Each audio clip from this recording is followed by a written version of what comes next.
السلام علیکم، آپ کا اپنا بھائی شاہ رخ خان زمری لندن سے مخاطب ہے۔ جیسے کہ آپ دیکھ رہے ہیں میرا فیس بک اور یوٹیوب چینل، میرا آج کا vlog D G I S P R نے جو آج ایک سپیچ کی ہے،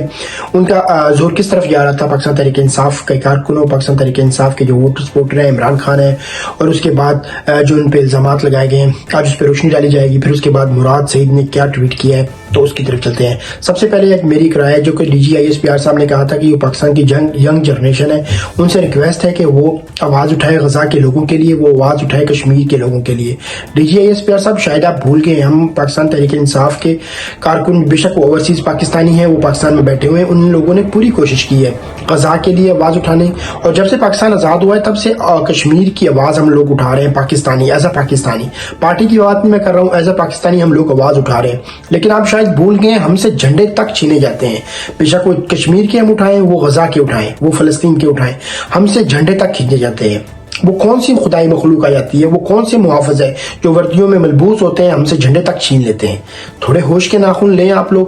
آئیں ہمارا ساتھ دیں، ہم آواز ان کی بلند کریں گے، ہم ان کے لیے انصاف لیں گے انشاءاللہ۔ آپ ہمارا ساتھ دیں، لیکن آپ ہمارا ساتھ نہیں دے رہے ہیں، آپ ان کا ساتھ دے رہے ہیں جن لوگوں نے ملک کو لوٹا ہے، جن لوگوں نے ملک کی تباہی کرتی ہے، تباہی مچا دی ہے، آپ ان لوگوں کا ساتھ دے رہے ہیں۔ آپ شاید بھول گئے آپ نے جس کپتان پہ الزام لگایا ہے، یہ الزام بالکل کپتان پہ مناسب نہیں بنتا، یہ اور آپ کے منہ سے یہ بالکل بات اچھی نہیں لگی، کیونکہ یہ بہت بڑا پیغام آپ نے دیا ہے۔ جی ہاں، تو چلتے ہیں مراد سعید نے جو ٹویٹ کیا ہے۔ مراد سعید نے ٹویٹ کیا ہے جی، D G I S P R نے جو بالکل آج ایک سٹیٹمنٹ دی ہے، اس کے حوالے سے چلتے ہیں۔ D G I S P R کا دہشت گردی کے حوالے سے حالیہ بیان نہ صرف حقائق کے برعکس بلکہ یہ گمراہ کن تھا۔ یہ مراد سعید نے ایک ٹویٹ کیا، وہ میں آپ لوگوں کے ساتھ بیان کر رہا ہوں کیونکہ پاکستان میں نیٹ نہیں ہے، تو جتنے بھی میرے دیکھنے والے دوست ہیں، فالوور ہیں، فیملی ہے فیس بک والے، تو ان تک میرا پیغام جائے گا انشاءاللہ۔ عمران خان اور ان کی کابینہ نے کبھی بھی افغانستان سے تحریک طالبان پاکستان کی واپسی اور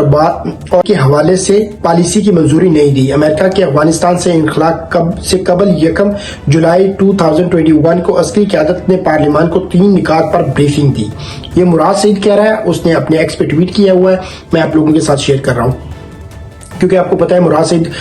جیسے چیف آف آرمی سٹاف کے پاس ایک D G I S P R ہوتا ہے، ایسے عمران خان کے پاس ایک D G I S P R Murad Saeed کی شکل میں تھا، تو اس نے آج ایک ٹویٹ کیا ہے، جن میں سے ایک نکتہ امریکی انخلا کے پاکستان کے امن و امان پر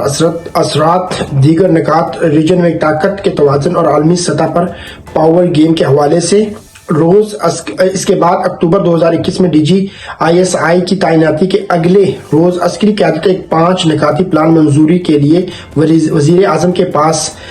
لے کر آئی، جس کی فوری منظوری، یہ تب کی بات ہے جب عمران خان وزیر اعظم تھا، اور یہ لوگ عمران خان کے پاس آئے سائن کروانے کے بعد، اور مراد سعید آگے کیا لکھتے ہیں میں آپ لوگوں کے ساتھ شیئر کرتا ہوں، لے کر آئی جس کی فوری منظوری پر زور دیا گیا۔ عنوان مذاکرات کا طریقہ کار تھا، مگر نکات طالبان کی واپسی کے تھے، کہ طالبان کی واپسی کے جو ان لوگوں نے سائن کروانے تھے، وہ تھے افغانستان سے جو طالبان واپس لے کے آنے تھے، ان کا وہ ان لوگوں نے کیا تھا، کہ اس کے بارے میں جو ان سے رائے لینی تھی اور ان سے سگنیچر کروانے تھے خان صاحب سے، جو خان صاحب نے نہیں کیے۔ خان صاحب کی جو آپ کو بتا رہا ہوں D G I S P R ہے، وہ مراد سعید ہے، اس نے بالکل اس چیز پہ بڑا زور مچایا تھا۔ آپ شاید بھول گئے ہیں فوات میں خان صاحب کے جو یہ D G I S P R ہے مراد سعید، میں اس کو D G I S P are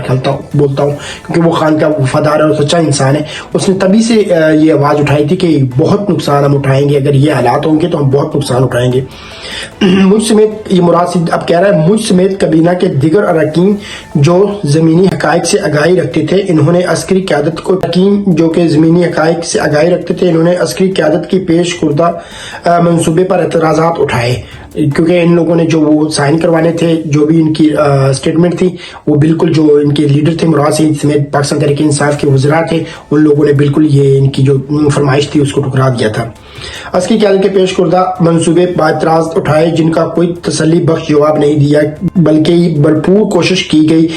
کہ ان کے پلان کی منظوری دی جائے۔ جو ہم وزیر اعظم عمران خان نے ایسے کسی بھی پلان کی منظوری دینے سے اعتراض کیا جس میں پیش بہا قربانیوں کے بعد حاصل کردہ امن و بربادی کا امکان ہو۔ یہ آپ کو پتا ہے جی، مراد سعید خان صاحب کے سچے ٹائیگر ہیں، تو پھر مراد سعید کی جو بات ہوتی ہے خان صاحب، تو اس پہ آپ کو پتا ہے کہ وہ بالکل